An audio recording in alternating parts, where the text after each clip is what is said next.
ही मंच से नीचे उतरे। गले लगने की तस्वीर, इस वक्त की बड़ी तस्वीर देखिए, ये मीडिया के लिए सबसे बड़ी तस्वीर, क्योंकि दोनों ही चाचा भतीजे, जो सियासी चाचा भतीजे हैं, उन्होंने एक दूसरे को गले लगाया। और जब तक मैं आपको ये खबर बता रही हूँ तब तक भी वो गले मिल रहे हैं। यानी ये मैसेज देने की कोशिश कि हम सिर्फ साथ नहीं आए, हमने सिर्फ गले नहीं मिलाया, हमारा दिल भी मिला है।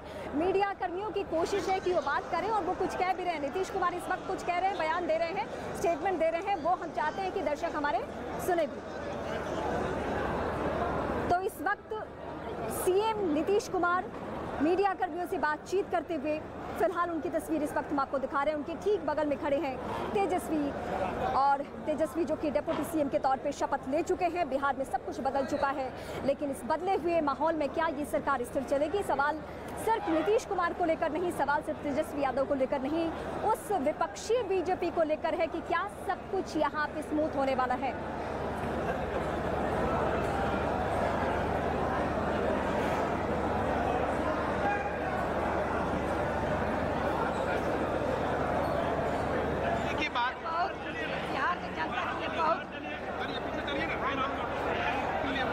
मैडम कितनी खुशी है?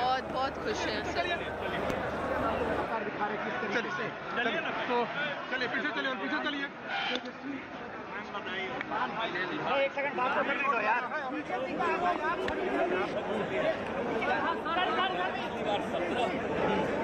बीजेपी आरोप लगा रही है कि जनादेश चुरा लिया गया। जो साथ दिया है, और फिर जब साथ ही लड़े तो आप जरा हमारे जितने लोग हैं, पार्टी के जितने लोग हैं, सब लोगों से जरा पूछ लीजिए कि क्या सबकी स्थिति हुई है, किससे पूछिएगा।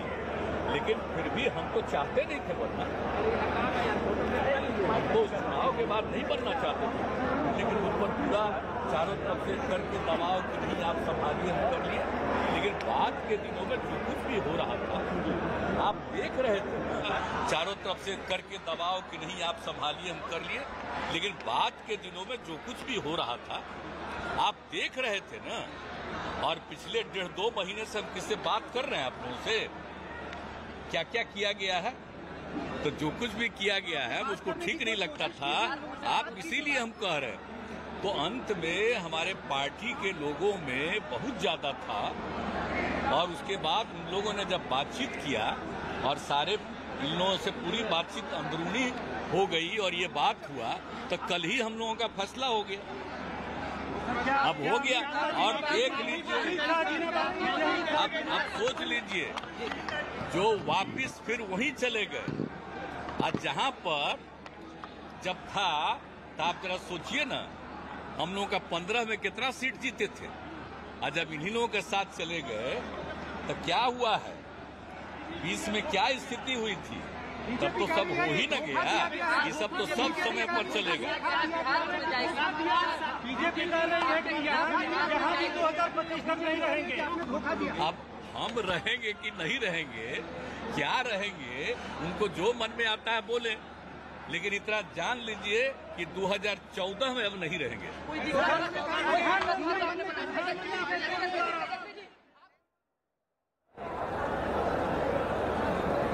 और नीतीश कुमार को इस वक्त आप सुन रहे थे, वो पुरानी बातों को गिना रहे थे। ये तय भी है कि पुरानी बातों का जिक्र होगा।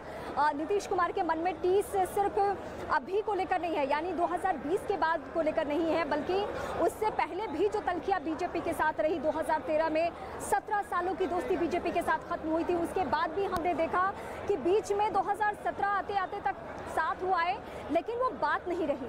चुनाव भी लड़ा गया, लेकिन कहीं ना कहीं जो बीजेपी के लीडर्स हैं, जो बिहार बीजेपी के लीडर्स हैं, वो खुलकर स्टेटमेंट देते थे नीतीश कुमार को लेकर, या फिर जो जेडीयू के लीडर्स हैं वो बीजेपी को, यानी साथ चलते चलते भी एक दूसरे के लिए मन में कहीं ना कहीं तलखियां थी। तो ये इन सारी बातों का जिक्र हो रहा था, और मैं कह रही थी कि अभी तो चुनाव का वक्त नहीं है, तो अभी पब्लिक को जवाब नहीं देना है। लेकिन आने वाले वक्त में ऐसा नहीं है कि नीतीश कुमार ने जो ये फेरबदल किया है उसको लेकर उनसे सवाल नहीं पूछे जाएंगे, सवाल जरूर पूछे जाएंगे और सवाल वो पब्लिक ही पूछेगी जो बार बार तमाम बदलाव के बावजूद नीतीश कुमार को ही बिहार का चेहरा देखना चाहती है। जो दावा जेडीयू की तरफ से किया जाता है, जो उनके खेमे की तरफ से दावा है, लेकिन अब आने वाले दिनों में बदली हुई परिस्थिति का क्या असर होने वाला है बिहार के दो बड़े चुनाव पर, यानी जो 2024 में लोकसभा का चुनाव है और उसके बाद 2025 में विधानसभा चुनाव भाग्यशाली है। अब बिहार के जनता के लिए बहुत अच्छा हुआ है, बहुत बिहार के जनता के हम धन्यवाद देते हैं, शुभकामना भी देते हैं और सारे मीडिया के लोगों को मैं शुभकामना धन्यवाद देती हूँ कि बहुत अच्छा हुआ बिहार के जनता के लिए, बिहार के देश राज के लिए बहुत खुश है, सब कोई खुश है, बिहार के जनता बहुत खुश है। राकेश सुन रहे हैं, देख भाई क्या कहेंगे, आज बहुत दिनों बाद एक बार फिर से आपको सरकार में सुन रहे हैं। हाँ, सरकार में आया है काम करने के लिए, नौजवानों के लिए। चलिए थैंक यू। नहीं है, हाँ लाइट चलिए। और राबड़ी देवी को इस वक्त आप सुन रहे थे, उनकी भी अपनी भावनाएं हैं, एक एक करके सब अपनी बातें कह रहे हैं। हालांकि इस बीच कोशिश सबकी ये भी है कि तेजस्वी यादव क्या कहते हैं फिर से डिप्टी सीएम बनने के बाद। हालांकि इस बार ऐसा भी दावा किया जा रहा है कि विधानसभा स्पीकर का जो बहुत महत्वपूर्ण पोस्ट है वो आरजेडी खेमे में जा रहा है, यानी जो जो विभाग बीजेपी के पास था वो सब कुछ शिफ्ट होकर आरजेडी के पास जा रहा है। ये भी तस्वीर बहुत जल्दी साफ हो जाने वाली है, क्योंकि इससे पहले हमने ऐसा बदलाव देखा तो है, लेकिन इस तरीके से यानी 24 घंटे में सब कुछ बदल जाना, यानी बाकायदा एक मीटिंग की जाती है, उस मीटिंग में नीतीश कुमार बुलाते हैं किसको किसको, अपने सांसदों को, जेडीयू के विधायकों को, एमएलसी को, और सब कुछ बदल जाता है। लेकिन ये ऐसा नहीं है जैसा पर्दे के बाहर दिखाने की कोशिश की जा रही है। पर्दे के अंदर जो खेल होता रहा वो हम आपको कल से लेकर आज तक बहुत बार बता चुके हैं कि ये कहानी की शुरुआत हो गई थी 2020 के चुनाव परिणाम के बाद से ही, क्योंकि वहाँ के बाद जो चेहरे बदले गए, यानी सुशील मोदी को नीतीश कुमार चाहते थे कि वो पहले की तरह उनके साथ राम लक्ष्मण की जो जोड़ी कही जाती थी नीतीश कुमार और सुशील मोदी को, वो कुछ नहीं हुआ। अभी फिर एक बयान है, आप सुनिए पहले। सोच लीजिए उधर चले आए, पिछली बार 17 में तो वो जो एक हमने कर दिया और उसके बाद जो साथी आए और फिर जब साथी लड़े का सबके मन में ये बात थी की राजनीति को मजबूत करेंगे पूरे देश में, बहुत पूरे तौर पर पूरे देश में मजबूत करेंगे। नहीं पूरे तौर पर मजबूत करेंगे। अब कुछ लोगों को लगता है कि विपक्ष खत्म हो जाएगा तो हम लोग भी तो आ ही गया विपक्ष में। जितना करना है उतना वो करते न रहे।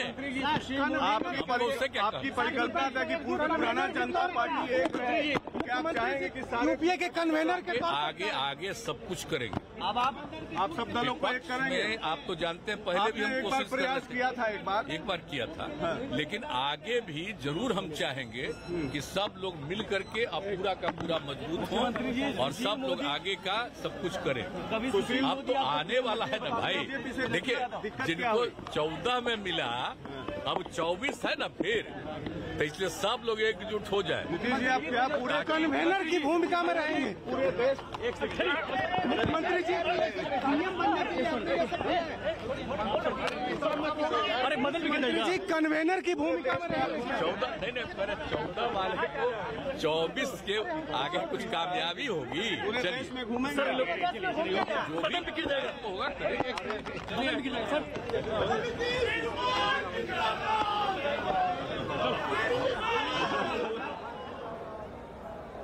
मुख्यमंत्री नीतीश कुमार को इस वक्त आप सुन रहे थे, मीडिया तमाम सवाल लेकर उनके पास पहुंचे हैं और सवाल एक बार नहीं, दो बार नहीं, बल्कि बार बार नीतीश कुमार से पूछे जाएंगे, क्योंकि ये जो फेरबदल हुआ है उस पर देश के निगाहें हैं।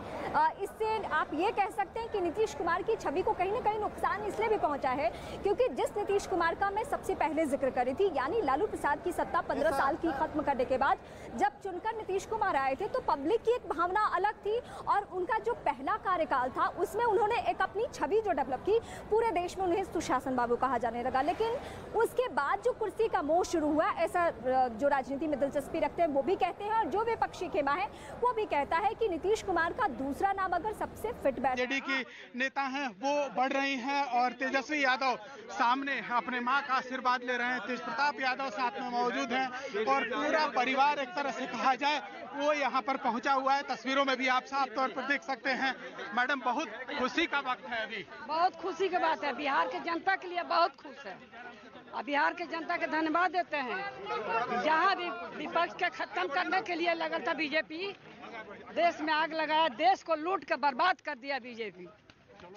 ये आरोप लग रहा है बीजेपी की ओर से कि नीतीश कुमार ने उनको धोखा दिया है। बीजेपी हम लोग को धोखा दिया, नीतीश के बहका के ले गया, वो कहाँ गया? पहले तो वही धोखा दिया, आगे आगे रहा दिखाया, तो वही हम लोग भी रहा, आगे आगे नीतीश जी भी दिखा रहे हैं। नीतीश के बहका के ले गया 18 महीना में। तो 2024 और 25 में क्या होने वाला है, किस तरह से? बहुत अच्छा होने वाला है। जनता देश के, बिहार के, समझ गया है बीजेपी के रंग को, कलर को समझ लिया कौन कलर का है बीजेपी। लालू जी पूरी अपनी भूमिका निभाए हैं।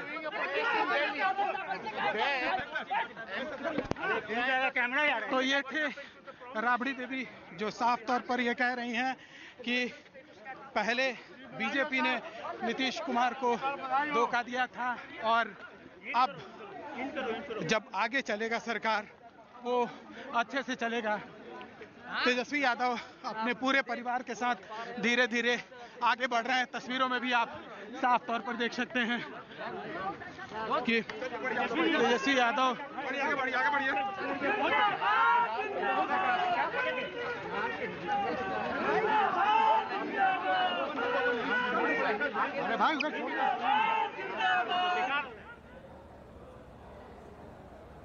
राबड़ी देवी को इस वक्त आप सुन रहे थे, हमारे सहयोगी चंद्रमोहन उनसे बातचीत कर रहे थे और ये बातचीत में फिर से उन्होंने, राबड़ी देवी ने भी उन्हीं बातों का जिक्र किया कि नीतीश कुमार को धोखा बीजेपी ने दिया है। मैंने पहले भी आपके सामने कहा कि दोनों ही पार्टियों की, यानी तो पूरा परिवार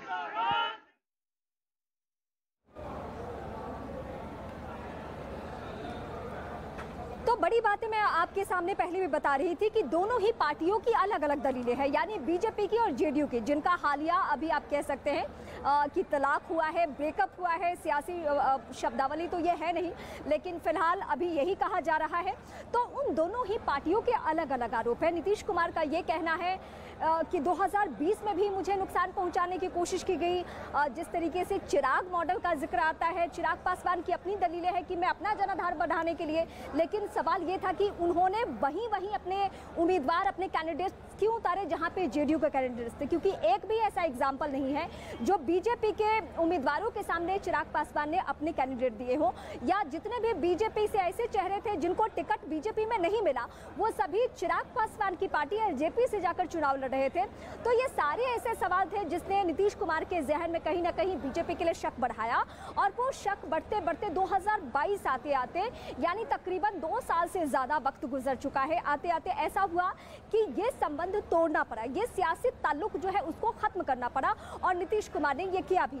सवाल नीतीश कुमार पे इसलिए उठ रहा है क्योंकि इससे पहले वो आरजेडी के साथ 2015 में चुनावी मैदान में जाते हैं, 2017 में सीबीआई का एक एक्शन होता है तेजस्वी यादव और उनके परिवार के ऊपर, तो नीतीश कुमार का ये स्टेटमेंट आता है कि भ्रष्टाचार के साथ में किसी भी सूरत में समझौता नहीं, जो हुआ है।